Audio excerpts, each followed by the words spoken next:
Once upon a time, not long ago, there lived a princess named Atalanta, who could run as fast as the wind. She was so bright and so clever, and could build things and fix things so wonderfully that many young men wished to marry her. What shall I do, said Atalanta's father. So many young men wish to marry my daughter, and I don't know how to choose. You don't have to choose, Father. I will choose. And I'm not sure that I will choose to marry anyone at all. Of course you will. Everybody gets married. That's what people do. As for me, I intend to go out and see the world. When I come home, perhaps I will marry, and perhaps I will not. The king did not like this at all. He was a very ordinary king, powerful, and used to having his way. So he told Atalanta, I have decided how to choose the young man you will marry. I will hold a great race, and the swiftest young man of all will win the right to marry you. Now, Atalanta was a clever girl, as well as a swift runner. So she told her father, very well then, let there be a race, but you must let me run in it too. And if I am not the winner, I will accept the wishes of the young man who is. If I am the winner, I will choose for myself what I will do. The king agreed to this. He would have his way, marry off his daughter, and enjoy a fine day of racing as well. So the king called his messengers together. Meanwhile, Atalanta herself was preparing for the race. Each night she would go to the field in secret until she could run the course in just 3 minutes. More quickly, she thought, than anyone had ever run it before. As the day of the race grew near, young men began to crowd into the town. Each was sure he could win the prize, except for one. That was young John, who lived in the town.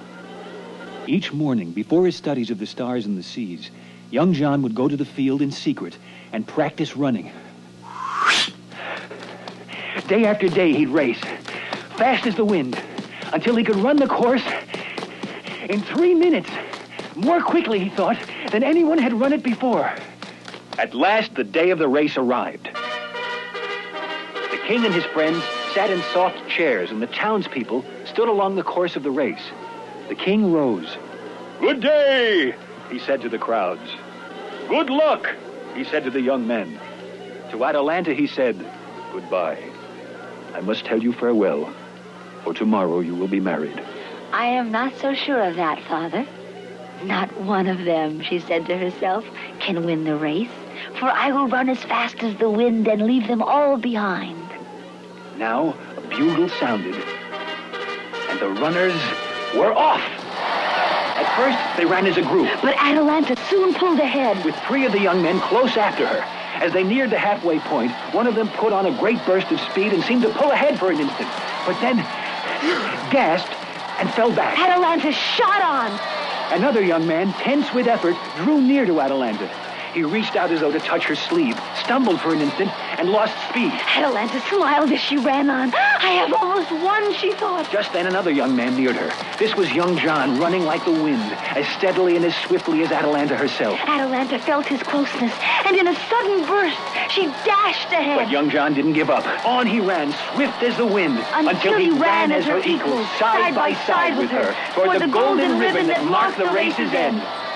Atalanta was aware of him, and she raced even faster to pull ahead. But young John was a strong match for her. Smiling with the pleasure of the race, Atalanta and young John reached the finish line together, and together they broke through the golden ribbon that marked it. Who is this young man? I am young John, from the town. Very well, young John. You have come closer to winning than any man here, and so I give you the prize that was promised. Thank you, sir. But I could not possibly marry your daughter unless she wished to marry me. I have run this race with a chance to talk with Atalanta. And I could not possibly marry you before I've gone off to see the world. But I would like nothing better than to spend the afternoon with you. Atalanta told John about her telescopes and her pigeons. And John told Atalanta about his globes and his geography studies. At the end of the day, they were friends. That same night, John set off by ship to discover new lands. And Atalanta set off on horseback to visit great cities. The king stayed home and thought about how the world was changing. But now Atalanta is still off in the world, visiting towns and cities. And John is sailing the seas. Perhaps someday they'll be married, and perhaps they will not. In any case, it is certain they are both living happily ever after.